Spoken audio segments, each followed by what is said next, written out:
Tuesday's election. And I want to talk about how can we build on that? Like when you get a win, how do you build on that to make more wins, to increase your victories, to increase your productivity, your outcome, your all the good things. In fact, really relevant because in November we have round two of this, what they call the general election, where we will have to narrow down from two candidates to one, but also, as I understand it, there's going to be a whole boatload of propositions on the ballot, initiatives where we, the voters, get to decide whether a thing is the law or not the law, including the LA City Charter, which is going to be a whole handful of not sexy fun. So let's manifest how we can collectively build on the energy and the victories of these wins for the greater good. For the good of Leimert Park, Africatown, aka Crenshaw District, where I'm broadcasting right now to all of South LA, to all of Los Angeles, Cali, West Coast, US, Western Hemisphere, whole wide world. You feel me? Okay. Yeah. So I'm talking about wins, and one of those for me, and plus, I'd love to hear what you think the wins, losses, and holds are. But one of those for me is the controller's race, because I feel like if somebody spends upwards of $7 million talking smack about me, oh, she's a weirdo, she's a pervert, she's this, she's that, and I still win, that's dope. It either means, well, it could be both. I'm doing such a great job that people know it and they know that you're attacking me because I'm doing a great job, or people in LA, because this is a city race, city of Los Angeles, are smarter than they look, smarter than we look, I should say. And, I really struggle with that because on the one hand, you have the controller's race, city controller's race, where Kenneth Mejia wins really by a landslide, right? Even though he's got this massive hit campaign going against him. And then on the other hand, you've got the mayoral race where y'all, and I'm saying y'all because it won me, actually put a reality TV guy with no experience, never run for anything, personally bankrupted himself. Y'all, I think you all know the list. Sold pictures of underage girls allegedly beat his sister to a bloody pulp to where she had to be hospitalized. All of these things. Who runs around calling the unhoused zombies. Somehow, y'all put him in second place. And I know the y'all probably ain't us, if I'm being real. But that's, the dichotomy of Southern California where it's like, oh, we're so smart.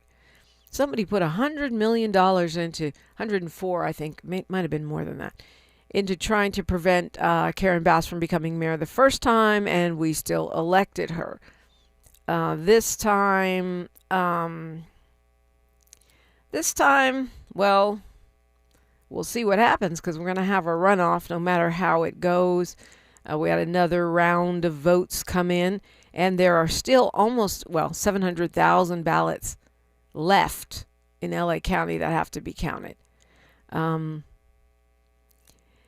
So, nevertheless, however they end up being counted, the fact is that y'all put this guy within striking distance of the mayoral mansion. So I don't know, it's very, very confusing. Are we dumb?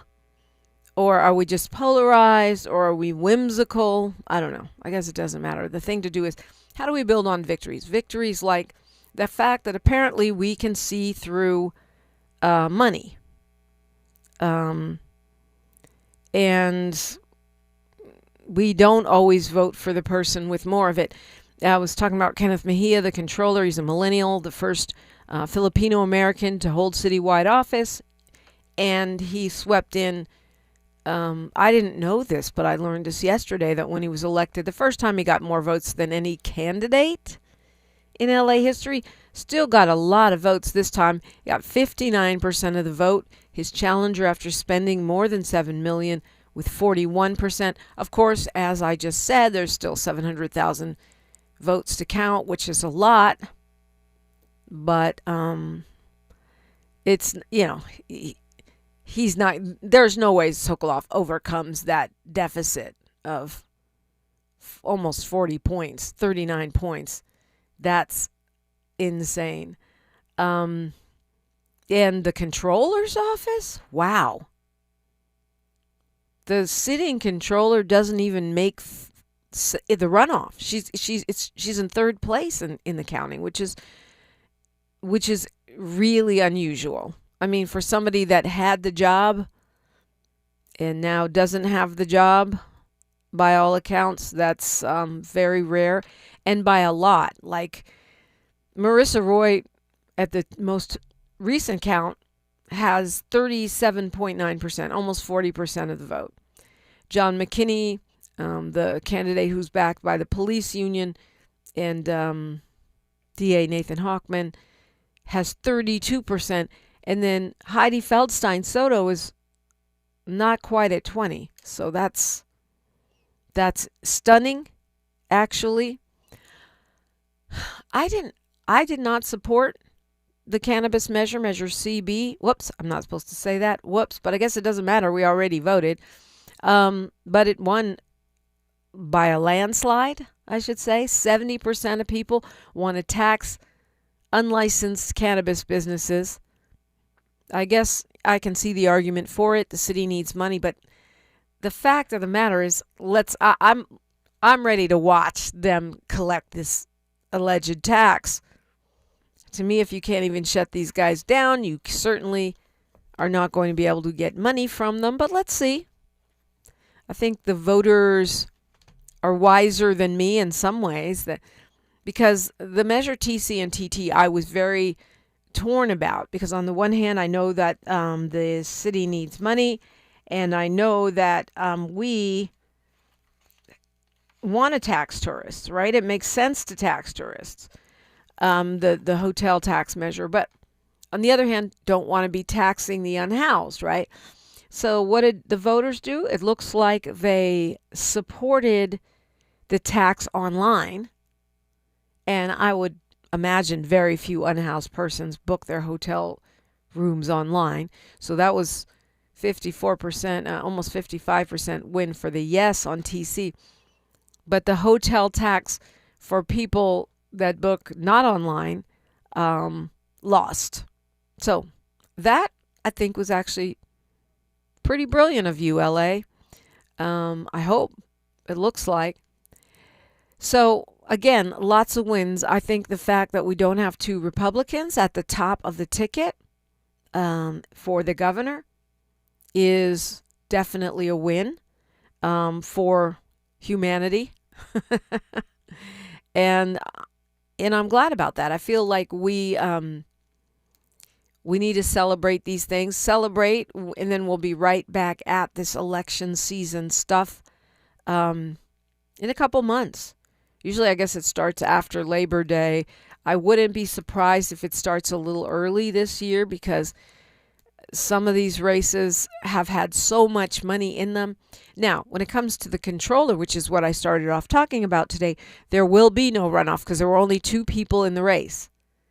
And Kenneth Mejia won by a lot, apparently.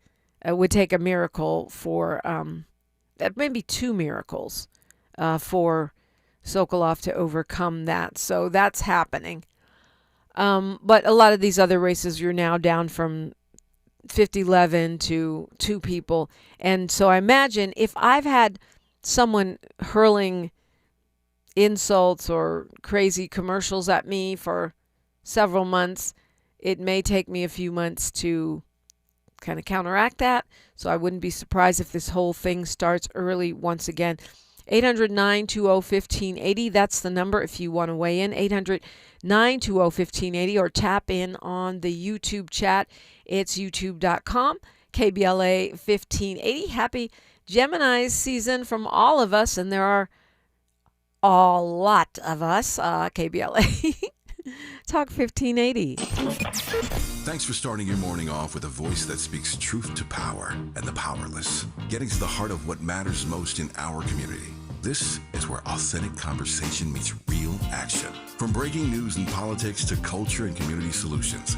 This is where you hear perspectives you won't hear anywhere else. This is where we come together, get informed, and make change happen. You're inside First Things First with Dominique Diprima on KBLA Talk 1580. Good morning, sunshine. You make my day. From the people who brought you It's the Dog Park comes. Your dog is limping, but she seems fine. Plus, you've heard they can fake it just to get what they want. So what's the deal now? You're being gaslit. Protect your dog from injury and illness with Progressive Pet Insurance. Oh, now she switched legs. What a diva. Progressive Casualty Insurance Company and affiliates. Not available in all states or situations. Coverage subject to policy terms. All I need is one mic. With the KBLA Talk 1580 editorial, I'm James Farr. $2.5 billion. Governor Gavin Newsom said it was there for fire survivors in Altadena and the Palisades. No strings attached. That was the promise. But the burning question is, where's it at? 18 months later, an NBC4 investigation came back with the numbers. The numbers don't answer the question, they deepen it. Where's it at? About $605 million has been spent, roughly 75% still not released. Where's it at? Roughly $14 million went to CHP overtime and ICE immigration protest response for crowd control. Not rebuilding homes, not rebuilding lives, but crowd control. Where's it at? Another $13 million went to the state health department for video campaigns while fire survivors waited. While families in Altadena are still trying to put their lives back together, still trying to get housed, this is the hope gap and it's real. Where's it at?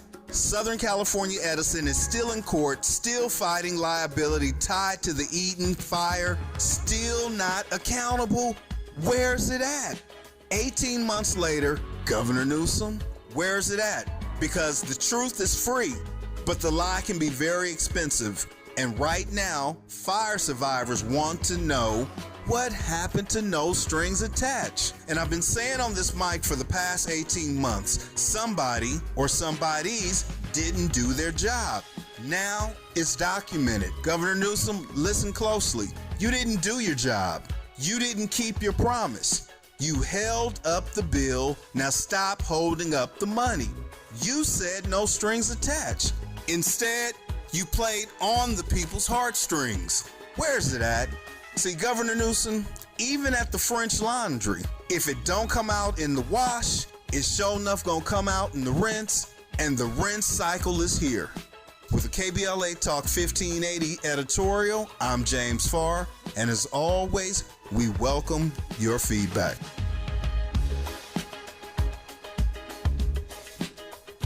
Your ancestors' favorite radio station, and your favorite morning show host. Let's get back to Dominique Diprima right now. Right now, so speaking of cannabis, there is a special workshop going on today. It's the LA County Office of Cannabis Management. There's a city cannabis office and a county one. The county one is teaming up with the Life Development University, which is actually across the street from this radio station. And they're putting together this educational workshop where you can learn about how to be a successful entrepreneur in cannabis, whether it's testing or delivery, whether it's retail. And so they have this panel of folks that are already in the business. And if you've thought about getting into that field, pun intended, then this is a great idea for you. It's at the Beehive. It's tonight at 7, and it is free. So if you want to go, you should register before 7. LA County CannabisEd.org, LA County CannabisEd.org, or you can call them at 323-747-6728, 323-747-6728. This is Kika Keith and that crew. They do excellent work. And so it's a great opportunity. A lot of people lost money and businesses trying to pursue social equity and the various programs that were supposed to be helping folks in the cannabis space. So if you do want to get involved, you want to make sure that you're getting involved with people that have successfully navigated that and can help you do so. So that's tonight at 7 at the Beehive, and register in advance at lacountycannabised.org. Let's go to Jeanette calling us from Inglewood. Hola, Hotep Jumbo. What's up? Good morning, Dominique, and happy birthday to Thank you. you. So, in the spirit of what you're saying about counting our wins, thinking about the wins, I just want to say congratulations to Maxine Waters, who got, I think, was 61% of the votes without even campaigning. And she just stays winning. She stays winning. I love it.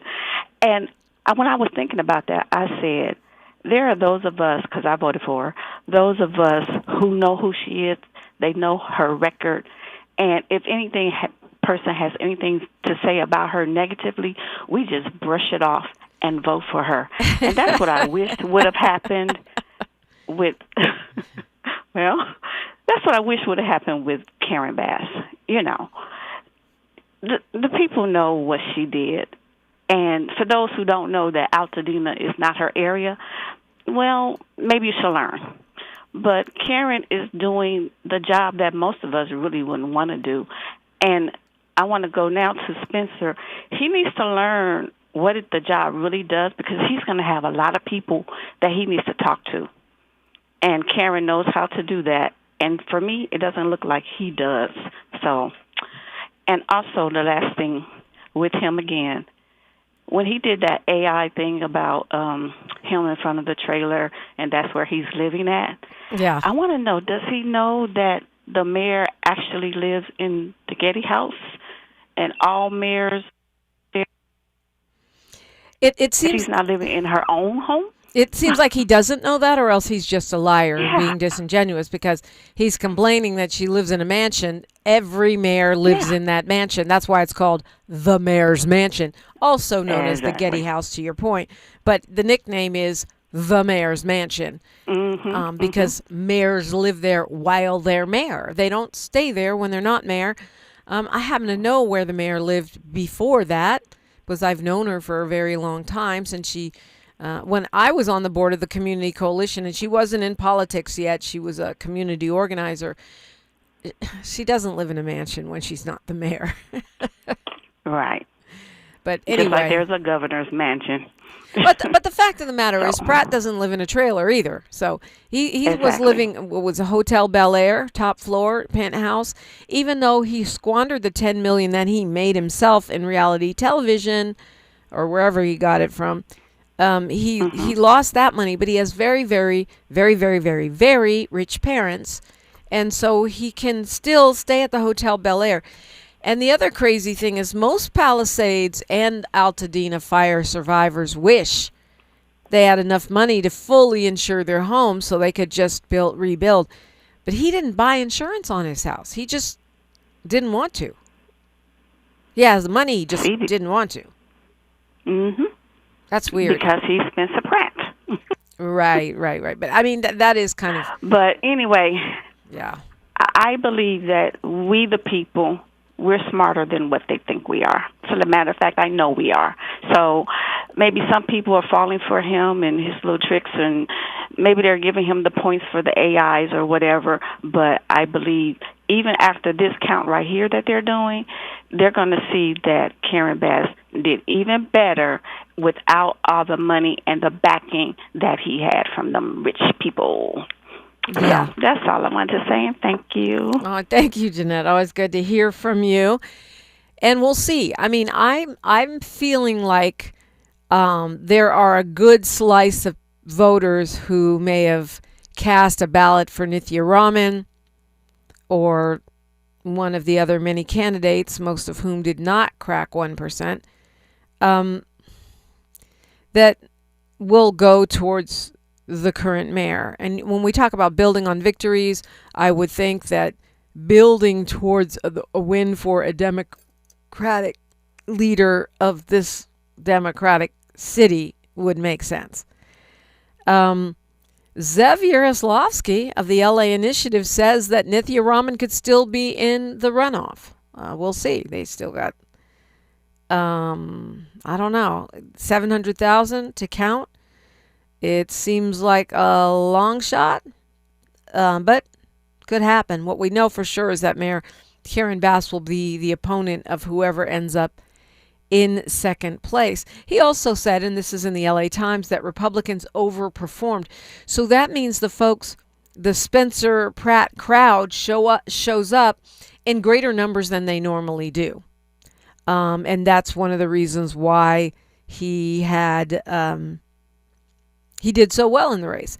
Now, that may not happen in November, because usually November elections, the general election, the big races, more people show up, more Democrats, more black people, more Latinos, and of course that would favor a Democrat typically, and likely would favor the mayor.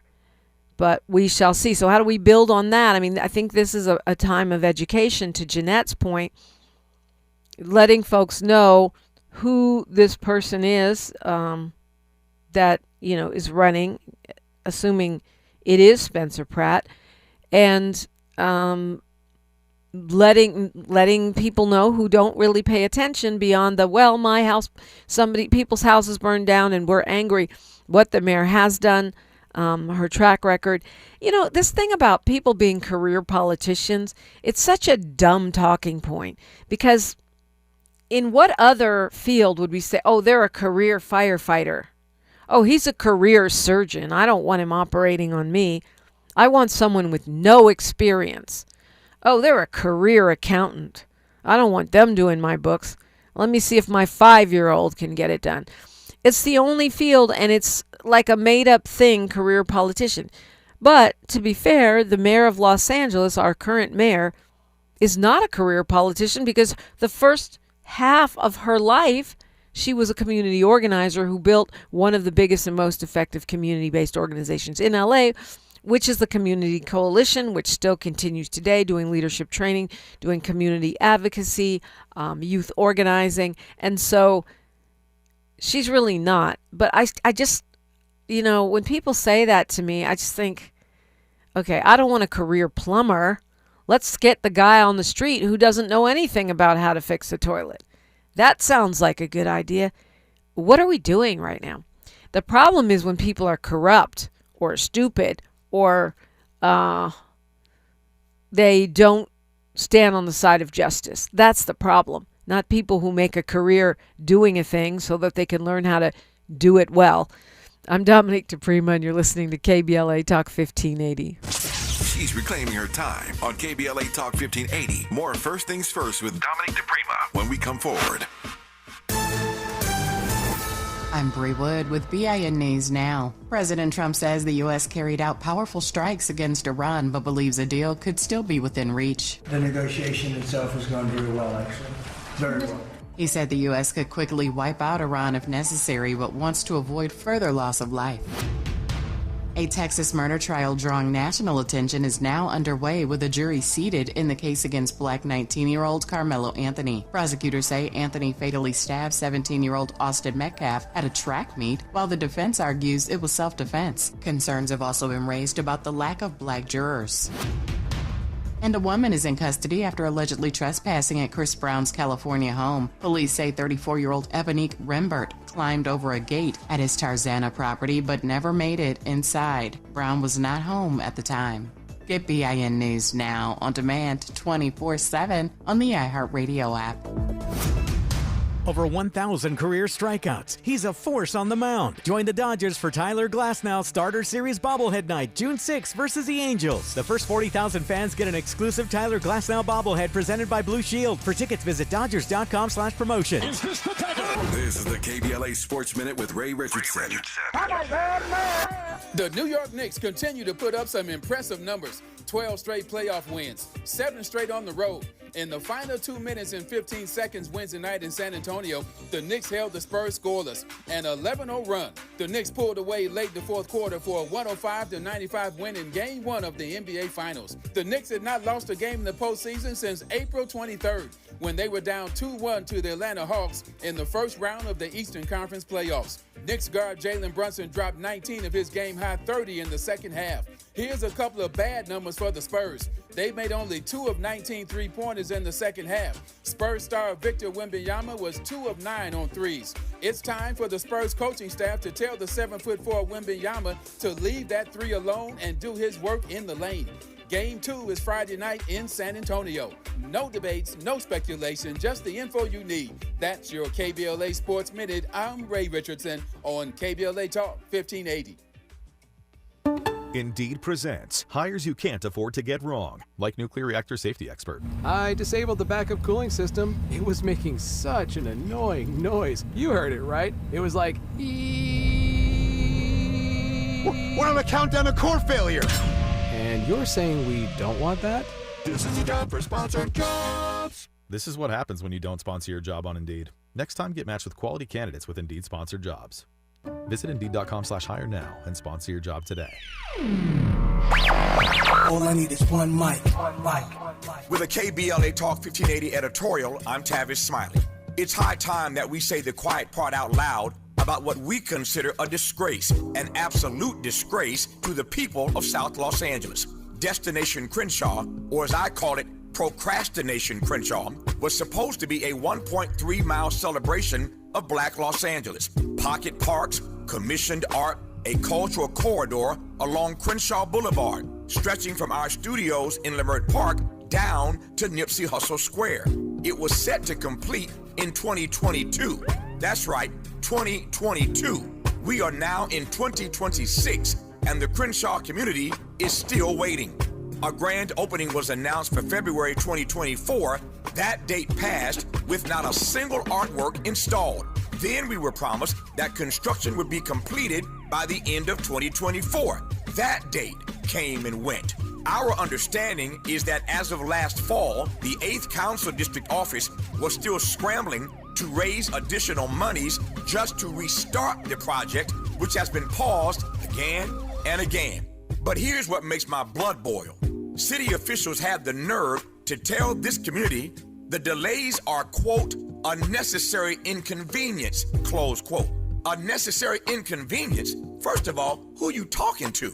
Second, go tell that to the black business owners who have been coping with construction chaos, breathing dust, enduring years of road closures, and the scarcity of available parking, confronting unsanitary conditions, losing customers and revenue, all while the project they were promised still sits unfinished.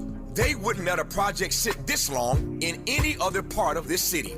And for what it's worth, our elected official just happens to be the president of the LA City Council. Meanwhile, the city is laser focused on sprucing things up for the World Cup and the Olympics. Please, if this corridor were in Brentwood or Beverly Hills, it would have been completed on time, on budget, and on the cover of every magazine in town. The Crenshaw community deserves better. They deserve the truth, and they deserve what was promised to them. Now, right now. Not when it's convenient, not when the cameras are rolling for the Olympics. Now. This isn't incompetence. This is a pattern. And at some point, neglect becomes a decision. With a KBLA Talk 1580 editorial, I'm Tavis Smiley. As always, we welcome your feedback.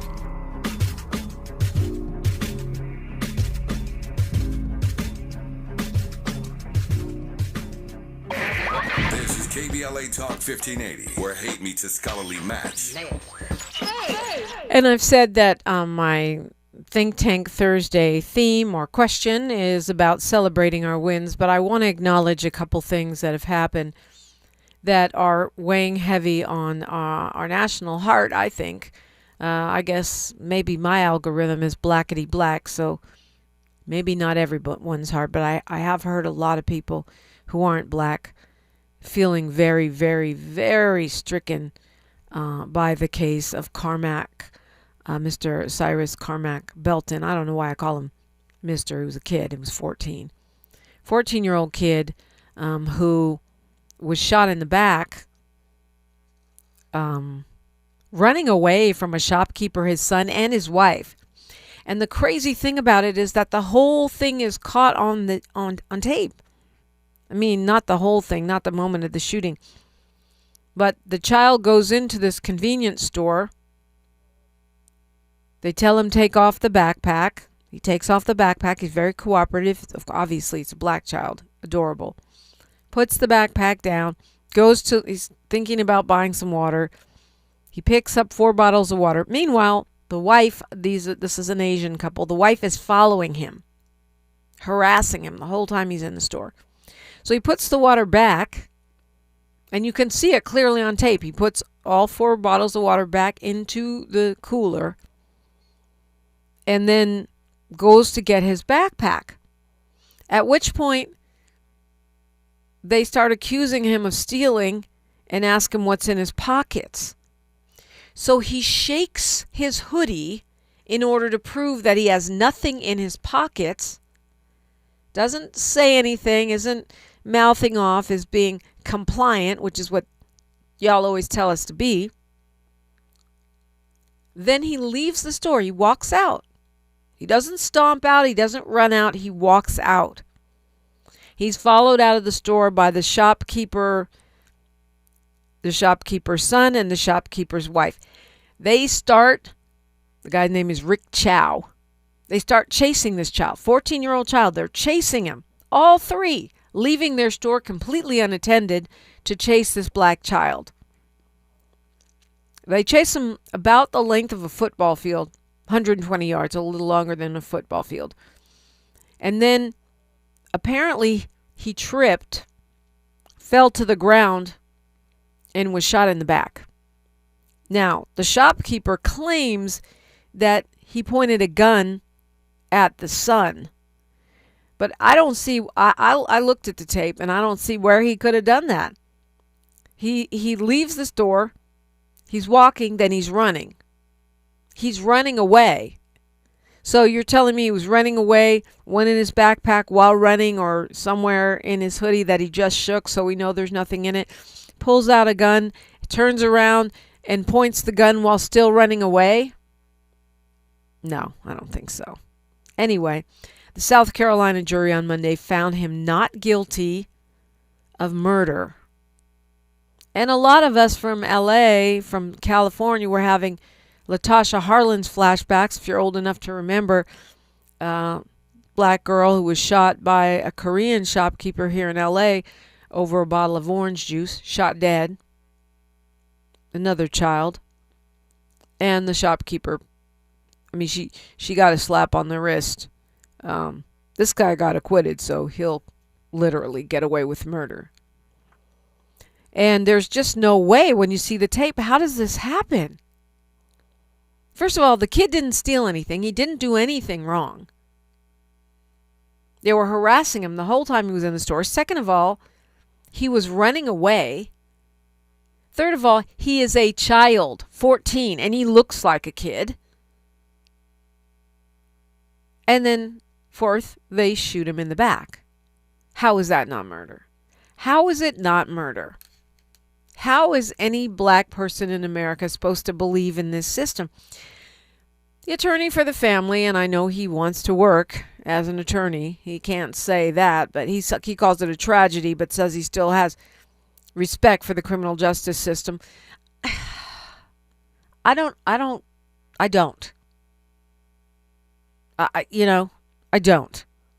This happens too much. Where our criminal justice system, even if you look at the application of the death penalty, the way black people are disproportionately killed by the state, where we're more likely to be the one killed by the state who ends up later to have been determined by DNA evidence or something else to not even done the crime, and yet it's too late, we're already dead, you can't give us back our lives. No. So this man walks free, and if you listen to my show, you know that I only will watch these tapes once. I don't watch them over and over again. It's not good for my spirit. It's not good for my mental or physical health. But I did watch it once. I was tempted to watch it again because it's so clearly murder. The kid peacefully walked out of the store, minding his business. And then you chase him. A family of 3 chasing a kid. Let's say he had stolen 4 bottles of water. So that's a couple bucks of profit for you. That required the entire family to chase the kid and murder him. Well, they say it's because in South Carolina, murder requires a showing of malice of aforethought. But if I run out of a store holding a gun, chasing a kid who is walking and minding his business, they're saying they never sensed there was any racial profiling in this case. This particular guy, Mr. Chow, has apparently threatened others with his gun. But, I mean, to say there was no racial profiling is, well, southern trees bear a strange fruit. If you're a black person and you watch that tape, it's clear. She's following him. She's watching him. She's harassing him the whole time he's in the store. They are, the shop owner, Mr. Chow, is from Hong Kong, but he's a U.S. citizen. They said he rendered aid to him after shooting him in the back when he fell down. And apparently his store was vandalized after the shooting. Surprise, surprise. And graffitied up. What do you expect when you murder our children in cold blood? Yeah, don't be surprised if somebody vandalizes your store. You're alive, so is your wife and your kid. Yeah, it's just a terrible, terrible case. And I wanted to acknowledge that and say his name because you're never going to convince me after what I saw that was necessary. Cyrus Carmack Belton. Say his name. Cyrus Carmack Belton. He's not coming back. And to be honest with you, it's a modern day lynching in my view. And so is the case of Carmelo Anthony, even though he's still alive. Carmelo Anthony is the teenager, he was 17 at the time, who ducked on. This is a kid who's got a kid of great character. He's got a job. He once rescued another young kid from drowning. He's captain of the football team. He's got a 3.8 GPA and a job, right? Never been in trouble, no criminal record. It starts raining. He dips under this tent to get out of the rain. He's a 150-pound kid, not that big, even though he's captain of the football team. And then these 200-pound guys, white guys, come up to him. This is in Collin County, Texas, and tell him to get out of the tent and go into the rain. And then one of them puts hands on him. He allegedly pulls a knife out of his backpack, stabs the guy one time, and then runs. And the guy died. The football player, the 200-pound guy, which is funny because TMZ found a way to find a picture where he's probably 5 years younger than he was at the time that this happened. TMZ is really a mess right now. You see how they're going hard for Spencer Pratt. But anyway, they're showing their little white supremacist stripes. Yeah, so he runs away. He told the police what had happened. He asked about the well-being of the other kid. So clearly he wasn't trying to murder him, but they are charging him with first-degree murder. Even though he was a child, apparently 17 in Texas is considered grown. And they are trying him as an adult. And so here's a young child whose future was so bright, right? Has a job, captain the football team, multi-sports athlete, great grades, loved by many people, has got friends of all different races. And the judge puts a gag order on the case. So none of the kids that were his friends at his high school are allowed to talk about what a great kid he was or how much they loved him. None of the teachers or coaches that were standing up for him are witnesses. The only ones that are allowed to speak are TMZ and the cops. And so what happens is a more extreme version of TMZ putting a picture where the kid who grabbed him looks scrawny, and a close-up shot of Carmelo where he looks bigger, even though there's a 50-pound differential between these two young people. And you know how that happens in high school. Sometimes kids stay scrawny all through high school. Sometimes they sprout up into grown men. So you had a couple grown men looking 200-pound white kids bullying a 150-pound 17-year-old kid, and now that 17-year-old, who's 18 at this time, is on trial for murder. They have, they're in the middle of jury selection, and their Black Lives Matter is there. The new Black Panthers are there. Movement for Black Lives is there. All of these anti-racist groups led by Black Lives Matter grassroots are out there in Texas doing court support for this family. But you know who else is there? These white supremacist groups, the Proud Boys, KKK, these folks, because they have turned it into a racial issue where the family had to relocate because they're receiving threats. And that's why it reminds me of a modern day lynching. Because remember, back in the day, they would say, this kid, hurt one of our kids or raped somebody or whatever. In this case, Carmelo Anthony appears to have been scared for his life. And yet he's being charged with first-degree murder. And if convicted, could spend life in prison.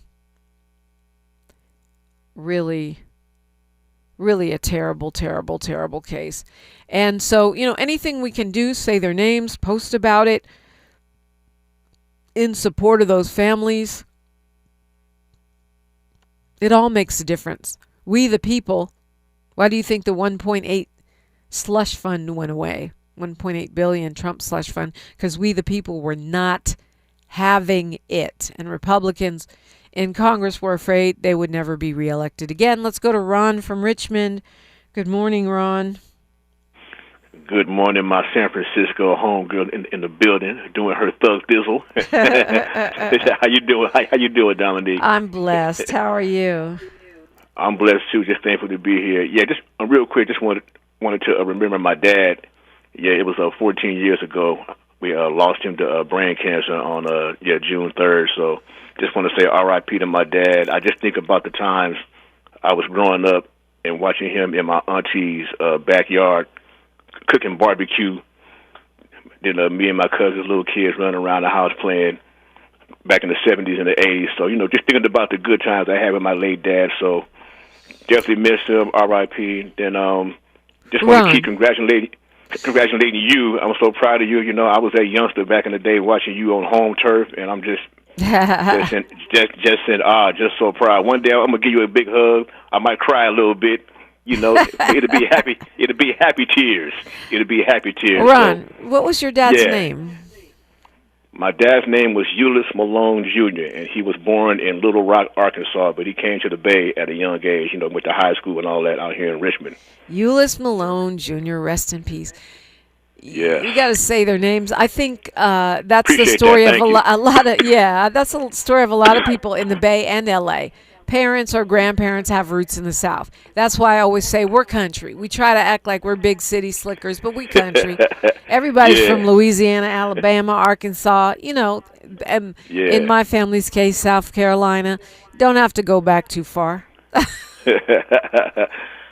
what's up. Yeah, I'm gonna stop yapping. I know we, it's a lot going on right now. This voting situation and a Republican governor trying to take over California. We're not with that. We're trying to go Democrat, so it's a lot going on. But Dominique, I'm proud of you. You always got support from the homie out the Bay. Keep up the good work. Shout out to Miles as soon as I get my money on, man, I'm gonna get that vinyl, bruh. You got my support, man. I got you, bruh.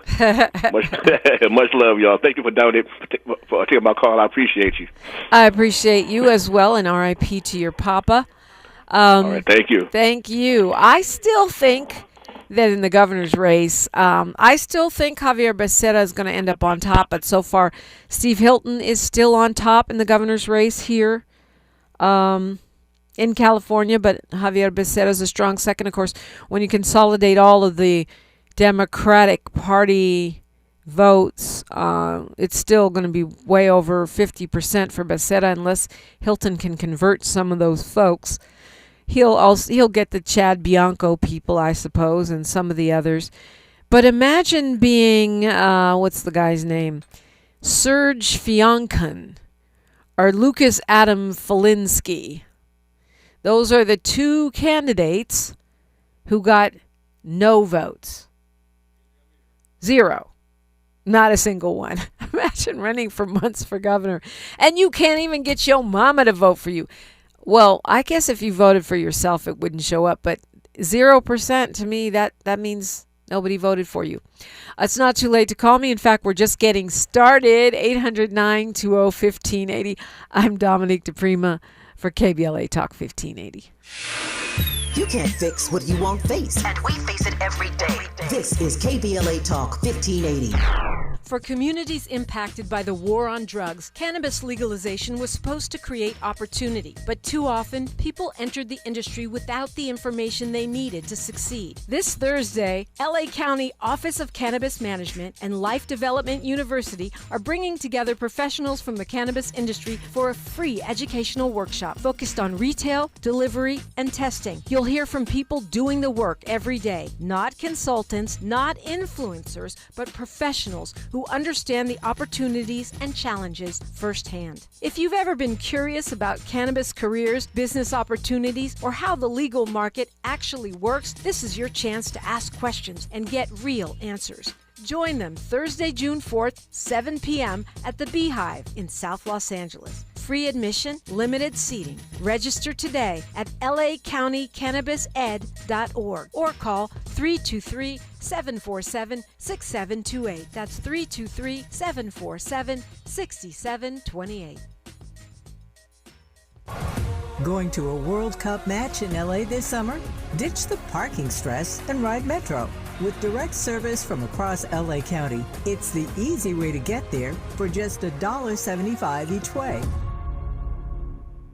Let's celebrate. Y'all did it! Loving each other, needing each other. Hey, Los Angeles. KBLA Talk 1580 is turning 5, and we're celebrating in a big way. Oh my God! Join us Friday, June 19th, Juneteenth, 4 to 7 p.m. at the Beehive for our 5th anniversary bash and Juneteenth celebration. We're talking surprise celebrity guests, a special presentation, and a major announcement you will not want to miss. I can't wait to hear it. Plus, live music, dancing, games, and enough food and drink to keep the party going. Yeah, that's what I'm talking about. Of course, you're welcome to bring your own picnic basket, blanket, and lawn chair. And the best part, it's completely free.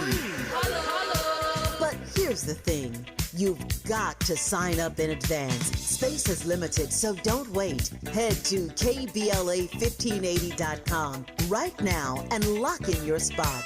Friday, June 19th, the Beehive, KBLA Talk 1580.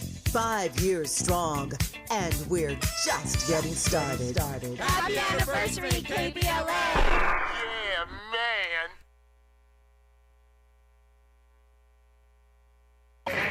This is KBLA Talk 1580, where hate meets a scholarly match. Right now, it's Scholarly Matches Me. It's my birthday. And for my birthday, I'm giving myself a copy of North Star by Miles Lowe. Miles, I meant to bring in my credit card, my Miles Lowe credit card, the North Star card. How are sales? How's it going? Sales are going pretty good. About 25, 30 sales between Even.biz and the I mean, I had 25 actual tap cards for this last month I've been getting out and selling, so I'm down to my last 2. I got a re-up for the show I got on Saturday on deck waiting for when I get to Vegas on Friday. Oh, it's in Vegas. So if you want to go to that show, you're going to have to go to Vegas. All right, so probably about 50, 60 sales so far, you know. And your goal was a minimum of goal is 200 in a month. So you're in a month. So which month is it? From June. Monday to you're on track. We're about to do numbers this month. Yeah, we're about to do some numbers. Okay. I just wanted to remind folks, you can go to even.biz or you can go to Miles Low Music. Just go to mileslowmusic.com and you can get an even.biz link. You can get a link to the tap card, get a link to all the other music, get a link to the videos. So mileslowmusic.com is the hub. And just click the pictures right there on the front screen. I mean, that's definitely a win. And we're celebrating our wins today. Everybody's winner. Yeah, North Star is the name of the album. Star for the children, baby.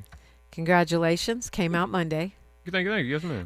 And let's play a little bit. Maybe we can kick off the next hour with a little bit Miles Low music. You got something clean? You can play. Okay, cool. That definitely goes in the win category, and I'm proud to support you in the work that you're doing. We need this person right here. We need our whole crew to thrive, right? Man. Yeah. Look, and it's Gemini season, so I'm living in all 12 of y'all's energy right now. That's right. It's rapper season for sure. Joe, Kendrick's coming up. Ice Cube's coming up. Pac coming up. Yeah. Kanye coming up. And even if you're not a Gemini, because we, Mercury rules communication, it's Gemini. Gemini season is rapper season, even if you're a Leo like Miles. Yeah. So congrats to you. I wanted to put that out there. There's a lot of wins on this ballot. There's a lot of wins in this city. I think it's a win that I was laughing because after the election, I heard Nithya Raman say she, that everyone was talking bad about our city and she wants to celebrate our city. And I love that because I felt like that was a win. It was a little late, but it was a win for the city. People were talking so much trash. They do it every election.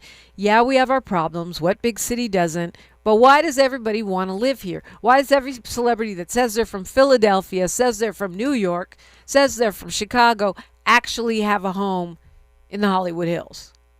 Because it's dope. We have the beach and the mountains, the desert and the snow, all within driving distance. There's always something to do. It's beautiful here. There's arts, there's culture, there's activism, the birthplace of Black Lives Matter. Like this right here is a dope city. And I love San Francisco too. That's where I'm from. I'm from the Bay. I never moved back, not because I don't love the Bay, but because LA is amazing. It's still amazing. And we're going to make sure it stays amazing. All right, we're going to do a little fun. We give you some beauty tips, how to, and there's a controversy too. Of course, there's always a controversy with the cultural appropriation of makeup. Unbelievable. KBLA Talk 1580. KBLA 1580 Santa Monica.